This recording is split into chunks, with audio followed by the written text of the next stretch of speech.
Good afternoon, everybody. I'm not going to be talking about anything as sexy as AI today, so yeah, apologies for that in advance. But I am excited to be talking about something that nonetheless we consider to be a hugely important aspect of creating a highly engaging and sticky digital product, and that's site performance. By way of introduction, I'm Tom. I'm one of the managing partners at Baytree. We're a digital transformation agency. We work with a broad range of clients. We've worked with people in LATAM, North America, and Europe. And I'm looking forward to sharing some of the learnings on performance that we've learned from working with these clients. Okay, so the first thing to say is that this isn't new news. I'm sure all of you understand how important it is to be running a highly performant website. 10 years ago, the data crunchers at Amazon found that for every 100 milliseconds of latency, they lost 1% in sales, which at the time equated to 3.8 billion in revenues. That's obviously a really hard number to kind of comprehend, but I think the important thing is the 1% in sales that they've lost due to platform delays. And at around about the same time that Amazon discovered this, there were a group of companies that were looking to build the world's biggest music streaming business. There was only one winner in this, and the reason they won is because their engineering team cracked buffering and latency before all the other engineering teams that were working on this problem. And I think this quote from Daniel Elk of Spotify sums it up perfectly. If you played a song on Spotify, it felt instant. There was no loading when all the competition had that small issue. Spotify literally used performance to outperform the competition. So we know that being really fast really matters when it comes to creating a great digital product. But time and again, when we speak to publishers, we find out that this isn't top of their to-do list.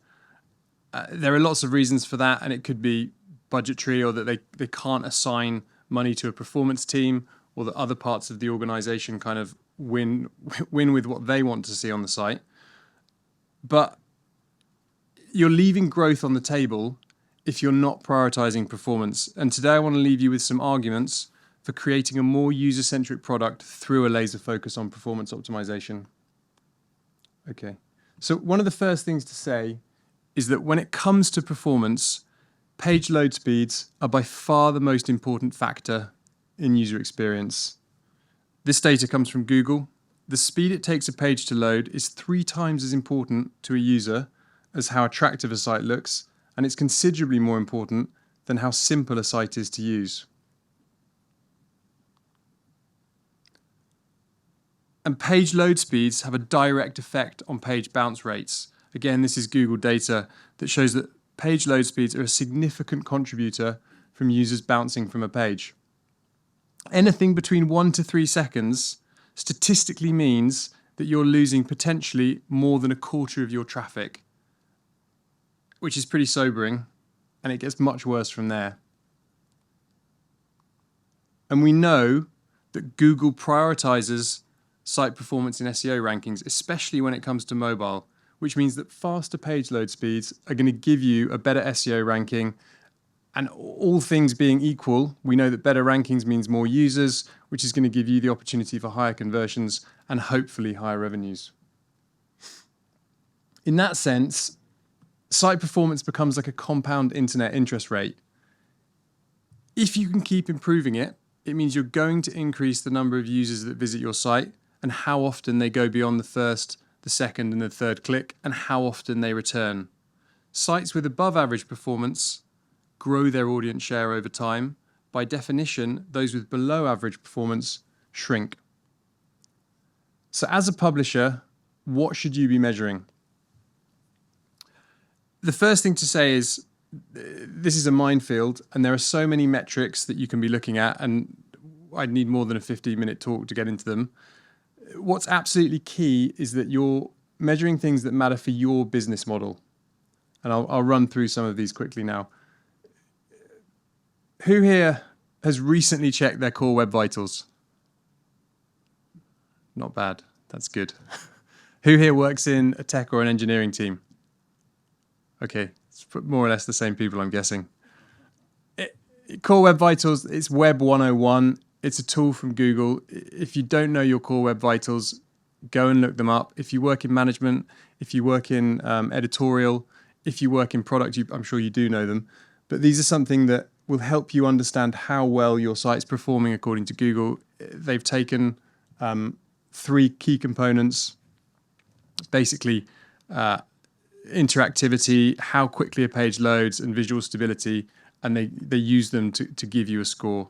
So familiarizing yourself with your Core Web Vitals and looking to improve them is where you need to be starting. The second thing that we're quite hot on when we speak to publishers is time to story. This is in effect a funnel, and what we're tracking is how quickly a hero image on your homepage loads, how quickly the stand first loads on top of the hero image, and then how quickly a user can interact with that content to see a fully loaded article. Anything under 1 second is pretty good for a high performance site. This is kind of your bread and butter as a publisher in terms of user journeys, and it's something that you need to be looking at and paying attention to. Ad speed load time is also really critical. This is often a really overlooked component of site performance. If you're running a site that's reliant on Google for advertising revenues or anyone else for advertising revenues, you need to be tracking your Google ad speed reports. These display a snapshot of your network's ad serving speed over the last 30 days, and they can help you identify the factors contributing to slow load times or fast load times, and they can help, and you'll find ways to improve latency across your network. We know that faster loading ads equals a higher viewability score, and your ad network is going to reward you for that, because all things being equal, it means that your users are seeing the ads. And that type of ad loading performance is going to mean you're going to be getting better CPMs. Sorry. But finally, video load times. Videos are critical to publishers when it comes to user experience. Slow loading video ads will result in poor visibility scores and even worse completion scores. And that really reduces how attractive your site is to a video advertiser. Not only that, but if you have slow pre-roll video ads, a lot of users are also going to bounce before they even see your video content. You're competing with YouTube in this arena. Why would someone stick around on your site to have a look at a video when they do such a great job on performance? It might seem like a lot of work, but setting up, tracking, and looking to improve these metrics will have a direct and measurable impact on your revenues. Okay, so to recap, site performance really matters when it comes to user experience. And speed is king because it means lower bounce rates and a better SEO ranking. Over time, a high-performing site creates a compound effect, which ultimately leads to more repeat users, and all things being equal, should mean higher revenues. And you need to be tracking the metrics that matter for your business and making sure you're serving advertising inventory as optimally as possible. The other thing that we think is really important publishers do is to benchmark themselves properly against their competition. And that's because performance is relative. And this is where it gets a little bit tricky. We know that everybody experiences time differently when they're online based on their age, whether they're on the move, whether they're relaxing at home, the type of device they're on, the type of media content they're consuming. And you can't fall into the trap of thinking that somebody like the Mail Online's performance, and I don't mean to signal the Mail Online out here, is going to be acceptable for your business. When we track at Baytree a lot of news publisher sites' performance, and the Mail often falls at the bottom of the ranking. However, their reach is obviously incredible. So how do you square off that circle? The answer is their content. And the Mail Online's content is unique, and the chances are it probably isn't the content that you've got. Okay? So you've got to understand that you can't be looking at people like the Mail and thinking that their performance is acceptable to your business. So how do we know what good looks like? One of the things we've done at Baytree is we've created a digital publisher performance index. And right now what we're doing is we're ranking the top 50 news sites by reach across desktop and mobile, and we're giving them a score so that we can understand like what competitor sets look like within news. You've got other tools out there, but they tend to be synthetic tools. So like site speed tools, ComScore, which can help you understand a competitive set. But this is based on billions of real-world user interactions that come from Google's Crux reports. So we think it's a really good benchmark in that respect. If you want to take a look at your own score, we'll also show you how you rank against those news sites. And at the moment, we're currently working with a set of clients, helping them to build out their own competitor sets and help them improve their scores and see how they can embed performance into their organizations. Okay, so what can you be optimizing for? What can you be doing to improve performance? Again, you could attend a conference on this stuff, and I'm not going to bore you by going through everything here. There are lots of things you can be optimizing for, but I think probably the most interesting is the last one, ad inventory and network. I talked about the importance of your ad speed reports earlier, but I think advertising presents a really interesting strategic decision for a publisher. I know there are a lot of people in the room from The Independent, and we were big fans of reading the other day in the Press Gazette an interview with Christian. And in effect, he was saying that you guys have been systematically trialing the reduction in your on-page ads, and that you haven't seen a decrease in revenue. It's actually ticked up. So The Independent have seen that the sort of plastering of ads on a website will hurt that compound internet interest rate. It will have a negative effect over time. I'm not suggesting you turn off all your advertising, but it's important to realize there's a tipping point, and it's important to be testing for it and understanding where that tipping point is for your business. Okay. I started this talk by mentioning that this isn't new news. Performance has been around for a long time. When Jeff Bezos purchased the Washington Post, he set the goal to the team there of improving site performance by 85%. And that was a target that, unsurprisingly, they hit. The lesson is you need to be ambitious with this stuff. If you're wondering how much better you need to be and how much better your site needs to be, we think that anything under 20% isn't noticeable to the user. Once you sort of push metrics up above 20%, that's something that becomes tangible to people. It's something they can feel. So if you're wondering what goals you need to set yourself, aim big and shoot for, 20%. Thank you.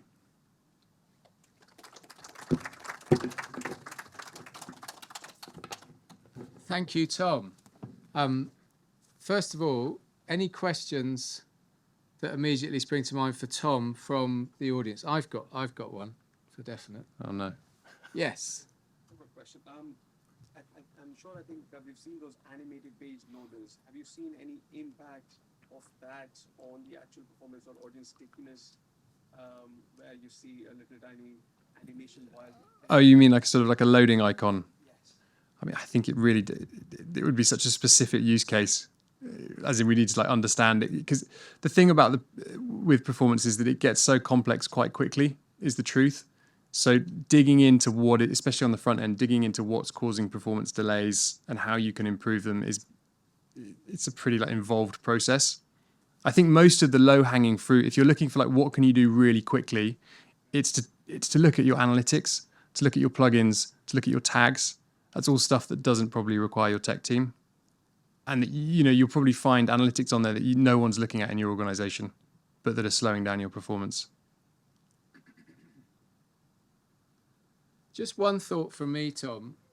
Those of us that were here this morning, we've just heard an awful lot about some of the measures that we as publishers can be taking to improve our sustainability and to bring down the carbon load, essentially, of our our digital publishing activities, particularly in reference to video, heavy images, and you showed the Mail Online there. It just struck me as you were talking, Tom, that actually so many of the factors that you identified as improving site performance are also at the same factors, or very many of them, that will end up reducing our carbon load. And I just wondered whether you think actually those two things, we could do a better job almost of communicating the link between those two things. Yeah, totally. There's absolutely a link between the two. And what we're starting to see is ad networks. Oh, sorry, not so much ad networks, but big advertising partners are refusing to advertise with poor performing sites. Yeah. So, I mean, one of the UK's biggest publicly listed groups is losing advertisers because of that very problem. And it's especially with video. I think there's a real challenge on video pre-rolls, and I think the guy this morning was just showing just how intensive they are. So, and solving that, it's a challenge. I don't know the answer. How you're going to solve that. I'm putting my hat back on of being, a product owner, a business owner within a publishing company. Yeah. And being faced with the ongoing challenge of pitching for resources, pitching for budget, and in terms of development, and in order to make the kind of changes that one needs to make to see those performance increases. I just wonder whether marrying up the sustainability goals and the performance goals can help to double down on the position and help to essentially get those decisions over the line in terms of the investments or the changes that are needed to improve performance. Yeah, I hope so. I mean, I think it's a really it's pretty nascent though. We're at the beginning, I think, of that journey. But if you look at the e-commerce industry, they've been putting a price on page load for a long time now. Like that's a metric that they have internally and that they track. Kind of, it's their Bible. So yeah, if you're going to start adding carbon scores to that, I think it could take a while for that to drift through to publishing, given where the publishing industry is at the moment anyway. Yeah. Good. So if you haven't done already, I suggest you make sure you get your score. Oh no, we haven't got another. I thought there was another question. And get in touch with Tom and Martin in the break. Brilliant. Thank you. And thank you, Tom, for your sponsorship of this afternoon's session.